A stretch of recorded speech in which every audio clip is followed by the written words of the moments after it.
Thank you, Joanne. That was brilliant this morning. As you noticed, we're having topics this month that you probably haven't heard before. And we sat around and we came up with new topics for I think it's the next year and a half we have almost for. 2 years. Yeah. So we want to look at spirituality and our growth in different ways. And there's no telling what it's going to be. 1 month it's going to be A, E, I, O, and U, the vowels. So the first Sunday will be A words and the second Sunday will be E words. It's just a lot of different ways of looking at practical spirituality. How we can use it in our lives, how we can work with it. And we love starting it off with expectations and humor because we want to see more humor. Sometimes a spiritual path is so hard and there's so many wounds to go through and so many things to work at. My sister and I remember we were sitting on a curb one time at a workshop going, how come all the other religions are out there laughing and everything is so hard for us and so serious? And we realized that we had to bring more fun into our spiritual practice. Get back to Maggie's wonderful clothes and the laughter and look at that. So today we're starting with that, and I love the joke. That was a great way to get it started off. That was beautiful, sweetie. So let me start with talking about some expectations.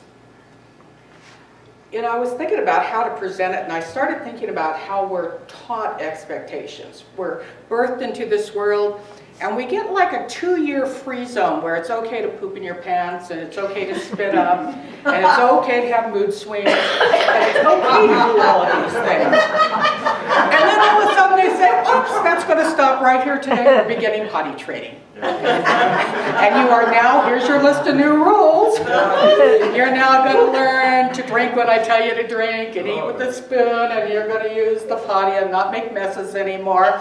And you're there in this big confusion trying to learn these. And from that point on, boy, we're stuck with expectations. Every year your teacher has different expectations. They keep wanting you to learn all these words and spell them right.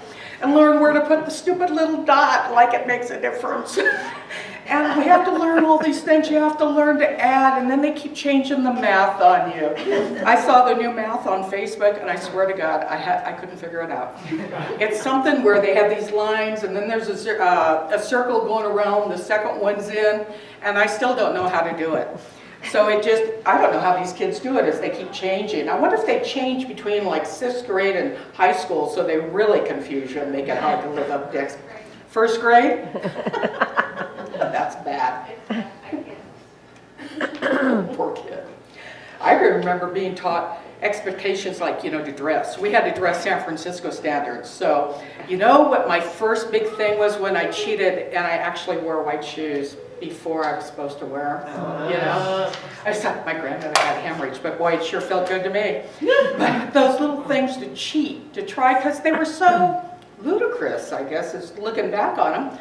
Now they wear white all the time. You got summer white and winter white. It's okay to wear white all the time. I look at Facebook. I don't know if my kids are illiterate or if it's autocorrect or what's going on. It's a whole new dialogue. I have to keep looking up, the thing to figure out what the little abbreviations are. I can't even remember them if I haven't seen it for a while in between. So it's a new world. What expectations did we get out of that for ourselves? We got pretty much what success was, what success wasn't.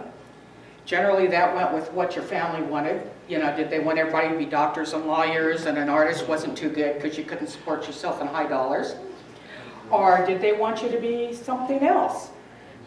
How many times have we done things that we didn't want to do because the expectation was, I'm going to my niece's wedding in October in England. You got to wear hats.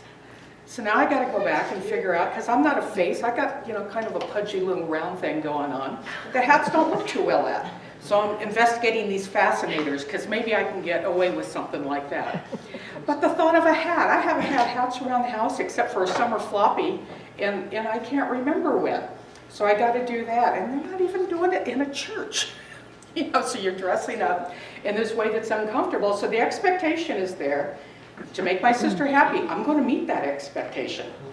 But it's not something that I would prefer to do. So we do things because it makes people we care about happy.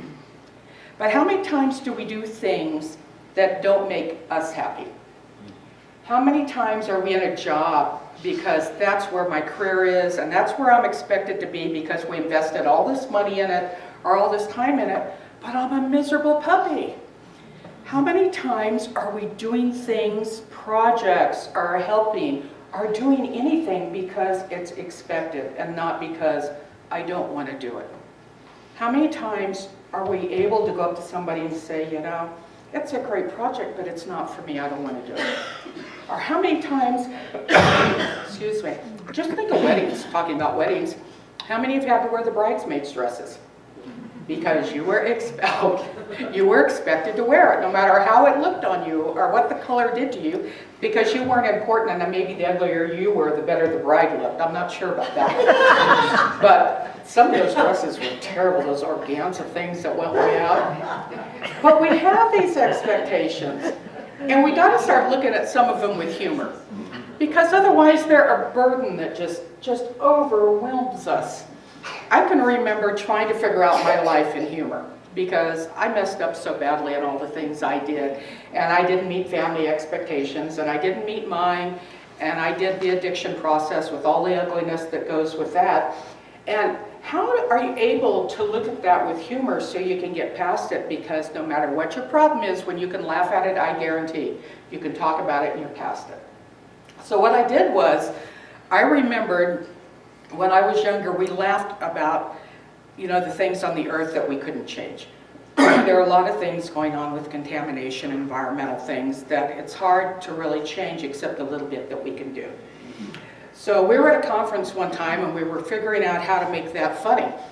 So the first idea was that the earth was actually a zoo and the UFOs were coming in to visit us, and they had a hysterical time because of the way we behaved as the animals in the zoo.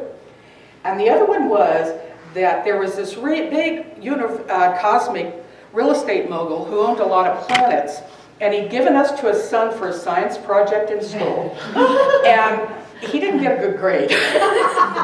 So I started looking at myself as that. So I started with I was a science project, and I decided that no matter what it looked like, I'd prove something, whether it was something not to do or something to do. There was something in there, and I could laugh at that.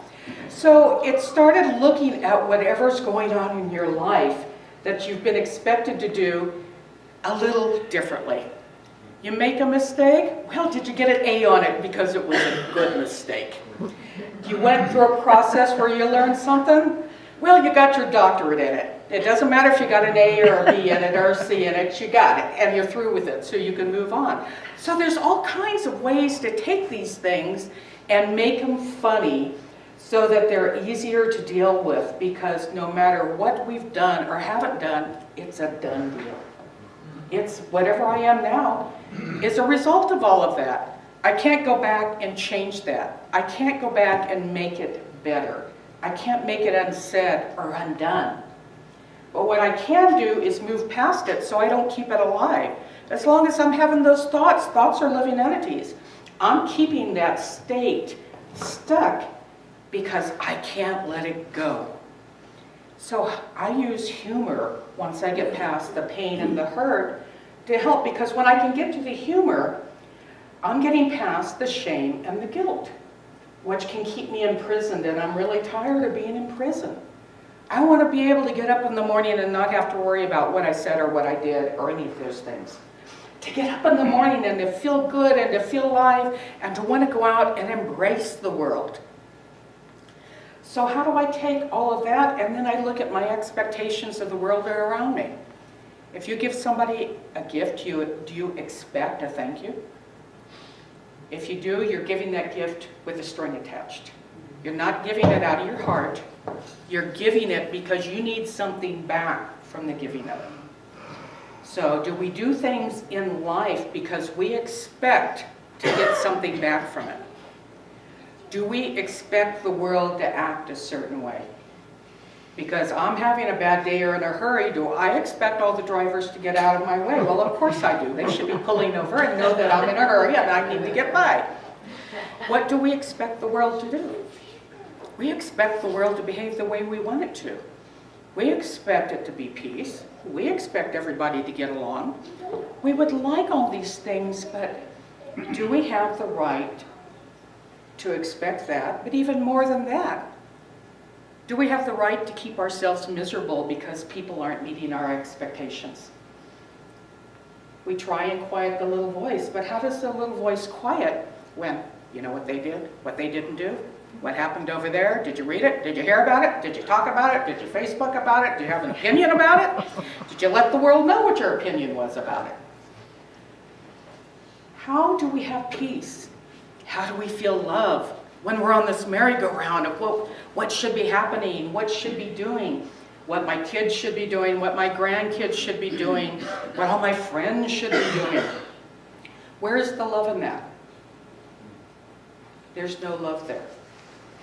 And we are trying to have a belief that allows for love to be there and living there 24/7, the rest of our life. To be love unfolding, to be love where we see the divine in everybody, we care about everybody. We want them to do and be what they need to be. That doesn't take them away from the responsibility for those actions. So those are looking at two separate things. Mic is off. I'm on. Is that better if I hold it? No. No. That's fine. We can hear you, but just so you know it's off. It's not through the speaker anymore. Am I through the speaker now? Nope. You're on. No, I We can still hear you. Battery go out. Check the switch. Hello? Nope, look, battery died. Well, I guess I'll just talk loud. I'll be mom. I can do that. The Came back on. The light's on. lights It was on before. Now? Nope. battery might be. So how do we get past those things? By laughing at ourselves really helps. By thinking, how silly am I to think that they're going to think that I'm so important that they got up this morning just to make my life work. You start to look at things with the humor. And it makes it easier to get through some of this stuff because as soon as you start looking at it that way, you start feeling better. You're getting out of the, victim thing about why are they doing that to me? Why isn't the world working? Why aren't I first in line? Why aren't I doing all of this? Where we've gotten completely out of the now moment and the present moment because of what our expectations are. They take us out of ourselves. There's something out there. They're not about me. They're not about my love. They're not about my heart. They're not about how great this moment is. So humor helps you get back into the moment. You'll have to excuse me, I got allergies, which I'll work on. I expect to have an allergy, right? I should usually. But laughing, the laughter at it, just in that moment even, pulled me back into right now, reminded me of things that I needed to know or things that I need to do. To allow expectations to drift away, and we'll do a little guided visualization in a minute, to help us let some of that go, an easy one that you can use all the time. And you can even use things, you don't have to close your eyes to do. How many times do you daydream when you're driving along? You can daydream a visualization and do that while you're driving. You don't have to go into a meditative state for those kind of things to work. But expectations are, I think, one of the biggest crippling points to both spiritual development and our human development, which is the same thing. But it gets in the way. What are your spiritual expectations? Do you think that because I'm on a spiritual path that, okay, today I'm enlightened and that means my world's a better place? A path, a journey,